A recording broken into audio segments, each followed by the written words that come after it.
Scott County, Crawford County, until 1:15 a.m. At 12:20 a.m., severe thunderstorms were located along a line extending from near Upper Sandusky to Larue, moving southeast at 35 miles an hour.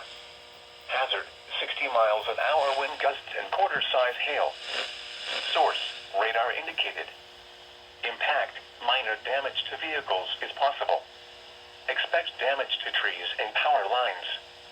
Locations impacted include Marion, Bucyrus, Upper Sandusky, Prospect, New Washington, Sycamore, Larue, Morrill, Waldo, Chatfield, Marcells, Cary, Benton, Nevada, Caledonia, New Bloomington, Greencamp, Wharton, Cairo, and North Robinson.